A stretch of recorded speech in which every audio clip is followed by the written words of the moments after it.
going on, YouTube family? T.O. here with Simplistic Fishing. Hey, tonight I'm going to take you on a little tutorial that typically I don't do. So don't talk about really boat maintenance too much, but I wanted to throw this one out there because when I did some research on it, I really couldn't find anybody that really talked about it. And I struggle a little bit on trying to figure out what's going on. And in fact, you'll see I'm still having the same issues. So tonight I'm going to walk you guys through what I am going to do to try and fix this problem that I have. So let's talk about what it is and the challenge that I'm having. Let's go ahead and jump on the boat real quick and we'll walk you through it. All right, so I'm up here on Steve. Steve's my boat's name. And one of the challenges that I've been having when I use my Panoptix is that I keep getting this message. So let me switch it over here and show it to you guys. It says source not found, check network. Actually, it just went off, so that's perfect timing. So you'll see that it just went off. Look at my voltage up here, 11.7. So it looks like I've still got pretty good voltage going on. So not sure why I keep getting that message. There it goes again. See the same exact message. So if you're getting this message, probably your issue is some kind of a power issue. Now we talked about checking the battery in the back. That all looked good. We're getting ready to check the power source up front, but I wanted to show you that. Now, I'm gonna kind of flip this back around so you guys can see me. What I've noticed, and one thing is obviously I could tell that it's some kind of a power issue, right? Because one of the first things we had when we got this livescope is we had it hooked up to one battery, and after about 2 or 3 hours, that battery would just couldn't handle it, and livescope couldn't get enough voltage to even run, and that didn't matter how many graphs we had on. So I put a second battery in. I added it back there. You guys saw that. I showed the battery cables and all of that good stuff. Once I added that in, came back up front, started using it, everything seemed to be working just fine for about 30 seconds or so, and just like you saw in that video, it then gives me the source not found. So if I go over here and I turn off my graphs, so I'm just going to turn this hummingbird one off, you'll see that my Panoptix is going to reset here in a second and come back, and then I'm not going to have that issue anymore. So it really only happens to me, let's see if I can go back here, it really only happens to me when I have my graphs on. So here again, both these graphs are off. You can see my front graph is off. We can go back here to the back graph real quick, take a look at it. It's off as well. So if we're up here looking at that front graph, the minute I turn this graph on and it starts to boot up, we're going to come up here and we'll watch this thing fail pretty quickly. It won't take it very long. I'll go ahead and boot this one up too so you can make, oh, see, I didn't even get a chance to boot that one up before that one failed. So that's what we're going to work on tonight, guys. We are going to try to resolve the mystery. We know it's wiring, so now we're going to do the rewiring and see if we can fix it. Here we go.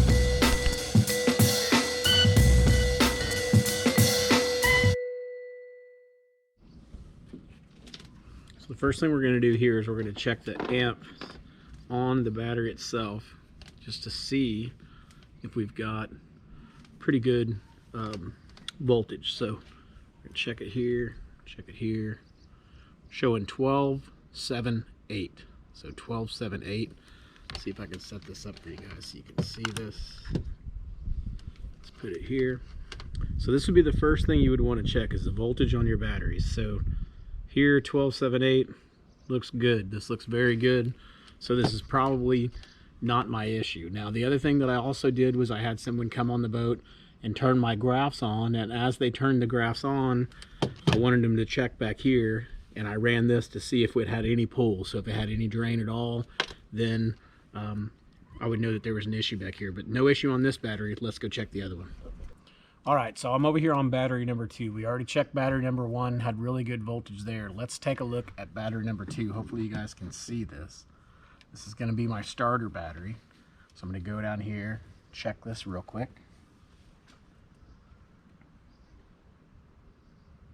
12.73. The other one was 12.77. So that's really good. I've actually got both graphs on up there, and it's working fine right now. But you'll see here in a minute that thing turns on and off immediately. So I've got some type of a wiring problem. So if this was your device and you were having problems with that transducer connecting, the first thing you'd want to do is come back here and check your voltage on your batteries. That looks good. The next thing we're going to do is we're going to go up front and we're going to check where the power source comes into both the box and the graph itself and see what kind of voltage we're getting up there. So my next thing to do is I've got to open up this little box down here. Let me take you guys through here. We're gonna have to pop these things off, these little plastic things, or metal things. There's screws underneath here. We're gonna have to take off all 4 of these screws, right there and right there, and that's gonna allow us to get to that middle compartment. Now, if you have a Skeeter that just comes straight from the factory, you're not gonna have this mount. You're just gonna have that little plate that was there. So you've got like 6 screws, I think, that you gotta take out. You'll pull that plate off, and then you'll see what we're getting ready to see here in a second. So I'm going to work on getting this mount off. Once we get it off, we're going to test the power in there. And then after that, you're going to see that the power is still fine. So I can't figure out what the problem is. So we are going to run some new wire. What we're looking for here is that power source that takes us into the transducer. So if we look really closely, and because I know, because I was the one that wired this, this is our connection. So the first thing we're going to do here is we're going to check the voltage on this and make sure we've got good voltage here. So let's do that. All right, so what we've done is we found the source. This was the source to the actual transducer. I'm probably going to cut this off because I've already checked it on the on the meter, and everything looks good. So I don't understand why I'm having power surges. It's hard to figure out what it is, but I believe it's got to be something to do with this whole wiring harness that we've got set up here, between that Skeeter's got set up here for us. So I am just going to basically ignore the whole entire setup that Skeeter has here. I'm going to cap that off, and then I'm going to go back to this, which is the actual transducer wire that you can see right here, and I'm going to see if I can run that through the bottom down here, which I'll show you in a second, where these cables run. So let's see if we can do that. If not, we're gonna have to run it up through the side of the boat. All right, so before we get started, a couple things that you're gonna need to do this project if you're having the same issue. Now, you might not have the same issue. You may be able to go through those troubleshooting things that we just talked about with the battery, the cables, the wires, check all that stuff first. If everything looks good and you're still having the same problem like I am, you may have to resort to doing this, but hopefully you don't. But if you do, what you've got to do is you got to go out and you've got to get some marine grade wire. This is 10 gauge, you can see here. Pretty thick stuff, very insulated. It actually didn't come with these connectors on there. I put these connectors on there because these are the connectors I'm using for my graphs themselves. And then you're also going to need some kind of a leader, like snake wire. You can see here, sorry about that. Some kind of a snake wire. Because what I'm going to do is I'm basically going to run it from the front of the boat all the way back to the back. Now, there's actually a couple wires in there that run up to the trolling motor for that 36 volt that's going in for the trolling motors, and I'm hoping that that opening where those wires are will allow me to get this snake line in there, run it to the back of the boat, and then I'm going to run this wire, the end of this white wire, the other end of it, to that new battery that I installed. So stick around, I'm going to walk you guys through it, and we'll see, hopefully, if we have some success. Okay, so what you're seeing here is really the inside of the boat. So if I kind of pull back here, you'll kind of see this is just really the very front of the boat. And what we're going to do is we're going to look down inside of here, and you'll see, if you, I don't know if you can see it very well with this camera or not, but I was hoping that maybe this hole would be big enough for us to run that cable through. But unfortunately, folks, that is going to be a negative. So we're going to have to find some other way to run that cord, and my guess is it's going to have to come up through the side on one of these sides. So this is going to be a lot more difficult than what I thought, and you know what that means. All right, well, maybe this won't be so difficult after all. So what I've done is I've came up here on the front of the boat, and I'm sure your models of the boat are going to be totally different, but if you're running the Skeeter ZX250, you'll have the one like I have. So if you look in here, this is my my day box right here. You can see my day box, and inside this day box, if we come in here and we zoom in, you can see that there are some wires running through there on that back side. And ignore all the dirt and stuff, we fish a ton, but my goal there is going to be to run my snake line through that side back to the back. So I'm going to take it back here and then run it up through that compartment, and then from there I'm going to run it all the way over to that side to my new battery that I've made. You're wondering why don't I run it to that one? Because that's my older battery and I just don't want to screw with it, so I might as well just run it to that one, and then I've got everything figured out. So here we go, time to start wiring.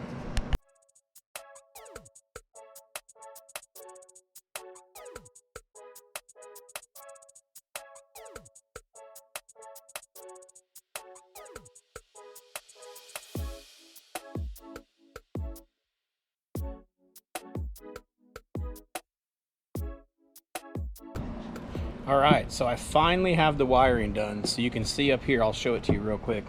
I've ran it up here through my top compartment up here. My box is now mounted down there, and then you can kind of see the wire back in there, but I've ran that wire through here, all the way up through the side of the boat, back to the back. I actually have that hatch secure now. Brought it over here, packed it past the batteries and everything, and then now we've got right here where I'm going to connect it to the batteries. But the problem is that when we were connecting it up front, we cut the fuse off, and now I don't have a fuse at the house to put an inline fuse here to make sure we don't have any problems on the battery. So I'm gonna run up to the store real quick, get us a fuse, put that fuse on, and then we should be ready to test. All right, well, so let's do it. Made it back from the store. Had to get me the fuse that I talked about, the inline fuse, as well as some things to tie it to the old battery. I don't know what these call, weatherproof ring terminals. So I got some of those. Got me the inline fuse. Got my cable here that's running back there. So I just kind of need to see how much I actually need. So I probably don't need as much as I have on here. So I'm probably gonna cut a little bit of this off. And then I'm gonna wire it up with this and this. And then we're gonna go back up front. We're gonna test this sucker out. All right, got this piece on here. Looks good, nice connections. I like it. Put my fuse in here.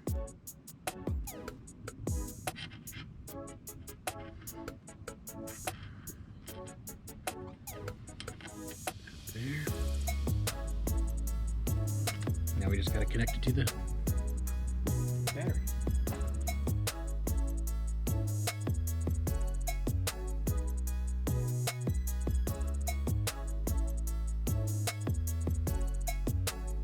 Well, we got everything wired up.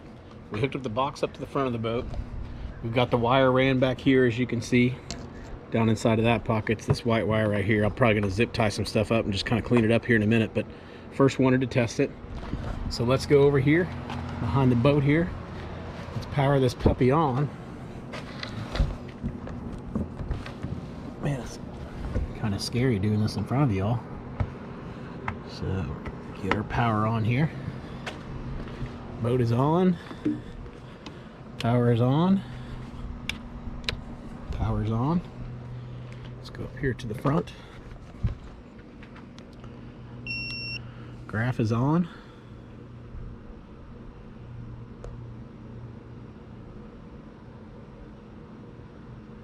We're going to first look and see what kind of ampage we get on it, what it shows, and then we'll go from there. Alright, so the good news is I am seeing everything appears to be working. So now we're going to run the test. We're going to turn this graph on the bottom. And if that top graph shuts off right here, we've still got an issue. And if not, then we may be golden. Alright, so we've booted up the two front graphs, and so far that seems to have fixed my issue. You notice up here I'm running 11.8 volts. That's pretty good. Down here everything's looking good. Changing stuff up, I'm using power, and that top graph's not going off. So now let's go back to the back graph. Let's see if it does. All right, so this is the magical test. Can I have all three graphs on at the same time? It's what I want, or at least to have two. I know I can have two because the front graph actually worked. So we're gonna see if that was a wiring issue. When this thing boots up, that Navionics up front, up there, should be shutting down on me.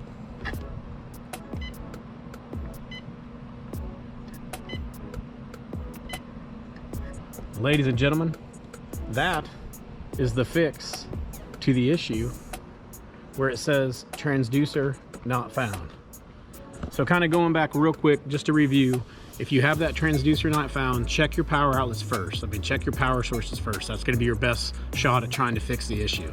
If that doesn't work, you might have to look at getting another battery like I did. If that still doesn't work, check your terminals as well. Make sure there's no buildup around the terminals or anything that might be causing any type of conductivity issues or anything like that. If that still doesn't work, it's probably something in your wiring, and you're gonna need to do what I did, and that's go out and get that marine grade wiring, 10 gauge, and run it straight to the battery, and then run it straight to that black box. And when you do that, good things will happen. The graph will start working, and I'm ready to go fishing. Hey, until next time, I hope you catch your BB. Take care.